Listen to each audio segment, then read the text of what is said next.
there will always be record collectors. Absolutely always be record collectors. You cannot put into words the feelings that you get from having your own vinyl collection. Rob Smith's a record collector. Well, he's the ultimate record collector. He must have about 3 million records in his shop.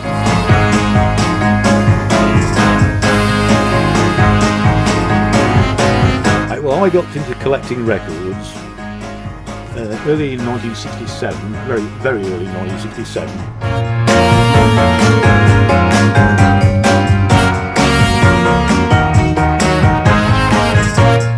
Well, that's when I realised I'd got soul in me, and this was that was a choice of music.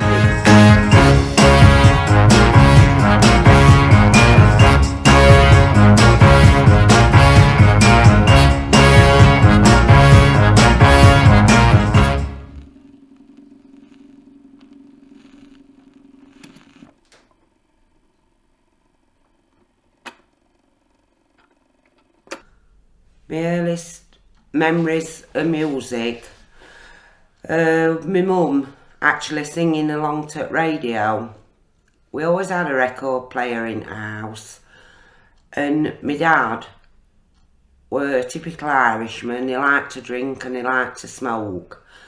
He had a little part-time job behind bar at local pub. He was very friendly with landlord, and we used to go and stay there when he went on holiday. And on odd occasions when we were there, they'd change the records in the jukebox. I've still got some of those records in my collection today. The odd Tamla Motown one, Spencer Davis and Dusty Springfield. You got given them as, free gratis like that. And I suppose that's really why I started actually collecting records.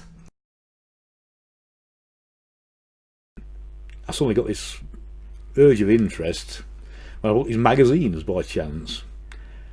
I think I bought 1 or 2 more magazines after that, and then eventually in March '67 I bought my first record player. And I bought a couple of second-hand records from the same shop to start me off. And then I got very obsessed from then, really. I was just taking a newspaper around in those days, and I just started going to the second-hand shops just outside Nottingham in the suburbs, such as Radford, and every Saturday spending any money I could afford on records. I first got into record collecting about 1974, just after Wigan started up, and there were some mods on our street when we lived at Onwood, and my friend Mark, we was adult gear on and state press and Crombies, and they said, would you like to come with us on back at Scooters, because they were mods, to go to this disco it were. And we went there and they were playing this music, and I asked the lad what it was, and he says it's soul music. So there was like flyers on tables, and we looked at them and it says Samantha's on it and that. So we decided to go, and it was an all-nighter, and that's what got me into Northern Soul. And my first records is when I bought, it was down at the Wigan Casino. You were dancing and you heard the record and you're thinking, what's this called? Because you didn't know are only 17 and you know none of records. So there was a record bar at the back, and we went in and said, do you know what this record was? What played before this one? And the guy who we went up to says, yeah, it's so and so by so and so. And I said, have you got it? He goes, yeah. And he said, I've got it on this label. And I says, oh, how much is it? He says, oh, it's £1. So it was called Out on the Floor, Dobie Gay, and charges, so I paid £1 for it. It happened in a few ways, actually. A bit by love of soul music and a bit by accident, I suppose. I can remember going to, they used to have a disco at North Winfield Miners Welfare on a Thursday night. But half of music, what they were playing, I didn't recognise it, you know what I mean? I only recognised the Motown bits on it, but there was something else like with this more, you know, up-tempo beat, and I thought, that's even better, that, you know what I mean? That's the one I'm trying to find. But anyway, at that time, I'd be about 9 years old, and I used to try and sneak in without paying 10 pence through back doors all the time, because I only lived 6 doors from the building. And anyway, I got quite friendly with DJ, because I used to help him carry half his stuff in and all that. And anyway, he says to me one night, middle of a Thursday night disco, he says, "Oh, do us a favour." He says, "I'm going to the toilet." He says, "Can you just press that button there, and that button there, it'll start that one." So as soon as he gone, I had a look at what next record what he got queued up. And it was something, I can't remember, something like Nazareth or something like that. And I thought, I ain't that shite on. You know what I mean? So I whipped it off right quick. And in actual fact, I put a pop record on, but there were a lot of soulful pop records in them days. And the one I picked out, I'll never forget it, is You Little Trustmaker by The Times. So I spun my first record there when I went on, and that was a record like. But that's when I realised I'd got soul in me, and this was you know, that was the choice of music. But when I heard all this other stuff what were coming out, I mean, you're talking like Wigan were just kicking off then. When you heard stuff like Velvet Satins, Nothing Can Compare to You, they were so powerful. They just, you know, you just wash over you, and you used to grab you. And that's when I realised that was the music for me. The record collecting, that also I suppose happened by accident as well, because it was same age again, 9. Graham Weaver, a good friend of mine, they'd knocked a lot of houses down in Elmwood, and they'd moved them down to North Wingfield, built this new estate for him. But Graham come down there, and that's when I got to know him. And he were into this soul stuff like, so I just, because he was a lot older than me, I just grabbed onto his tail, you know what I mean, his coat, and basically whatever Graham said, like, that were gospel to me, like, he was learning me tricks of trade and all that, what were an original record, what were a pressing. It's hard when you're that age to fathom it all that. And the records, they wasn't available in them days like they are now with web and all that. And I can remember, like, most of this first collection I got together, it was just a small box, like everybody had one. And they were mainly 90% of them were like what they call pressings or reissues. I think everybody started like that. Then once you got to know that, you got rid of them and moved on to proper stuff.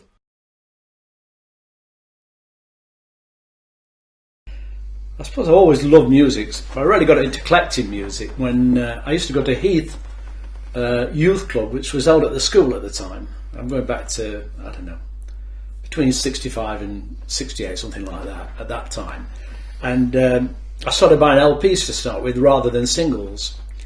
And I think the first LP I ever bought was probably the Four Tops' first LP. And then I started buying the Motown albums, which were a collection of, a bit like Motown Review they were called. I mean, at the time, and I was following it closely, at the time in America, what you had is these Motown reviews, they all used to throw themselves onto a bus and literally tour America with a whole Motown show. And the spin-off from that was all the Motown records that they made. And initially I started with the albums, and then what you'd do is, if there was a particular band that you liked, you'd start picking up on the actual singles for them. But I have to say, even back then, my records tastes were really eclectic, because I used to buy the Rolling Stones and Beatles as well, and other stuff that was in the charts. But primarily the music that I bought was soul music, and it didn't matter what soul bag you put it in. If it was soul and it sounded good, I used to buy it. I still like my music today. I can escape into it. I can't say what feeling it gives me. It's supposed, in a way, it's an adrenaline rush. I never really progressed to CDs. I still like my vinyl collection, even if I don't play them. I can sit and get a few of them out and clean them and look at them. They fascinate me. And I've got a lot of good memories regarding music. I haven't got really any bad ones. you think you've got every record that you want, and you're just about to relax, and then bang, another one comes out of nowhere from, you know what I mean? You think you've heard them all, and I've got to have that. You know what I mean? You've got to have it. Doesn't matter how much it costs, I've got to have it. John Manship now had a few years back when he started doing his books. He said it's the dearest hobby anybody could ever have, but it's also most frustrating as well. The unavailability of the records gives it that uniqueness. You know, the more unavailable they are, the better it is. It's the rarity what keeps it special. I used to play them at home first on my record player, and then everybody started setting up these soul venues once a month. And the first one I DJ'd at was Pilsley, and Chris Cooper says, would you like to be resident DJ there? So I started playing there with Ian G, Chris Cooper, Barry Cooper, and then other venues started popping up.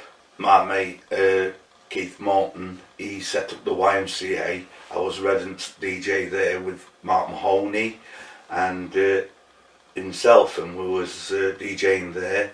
I like to play 60s records, and that shut down. That nowadays I get Bridlington weekender, Scarborough weekender DJing.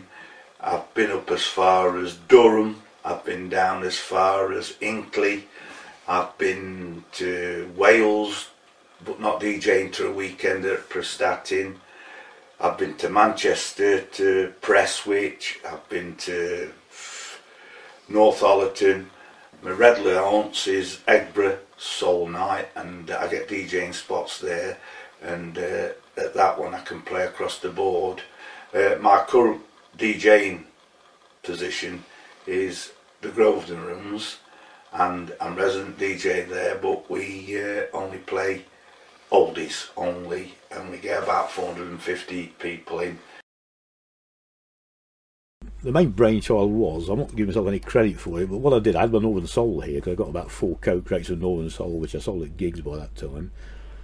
But the main brainchild was, I had this idea to sell golden oldies, because I still had a great love of pop music, as I always will have.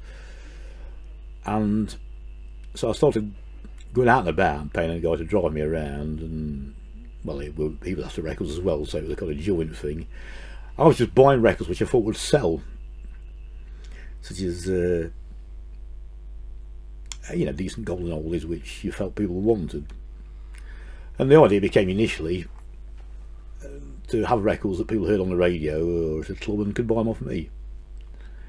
So that was that. Anyway, to cut a story short, my little bit of business started to grow a little bit, and I think they became, the people that had the shop, their business was lowering a little bit, and they had all the cost to pay out, so they offered me the lease on the shop, which because I wanted to get rid of it, I believe. So eventually it took a while to get the lease sorted out, but I just took it over basically.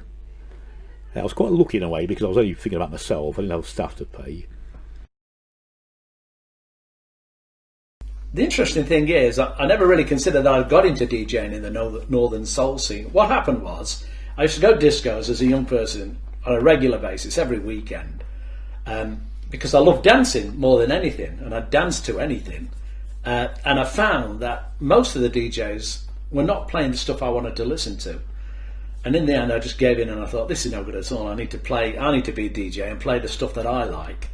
And I know that a lot of other people liked it as well. So I started back in 1968, and I started DJing at the Elm Tree at Heath.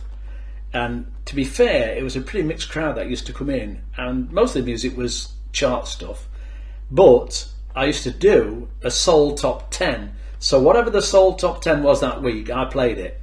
But it was a real variation. I mean, even back then, Northern was only just starting to have a real impact. So in that soul top 10, you'd probably only have 2 or 3 that were Northern records. The rest would be, you know, sort of mainstream Motown, a bit of funk, because a lot of funk was being played down south, James Brown and Kool and the Gang, that sort of stuff.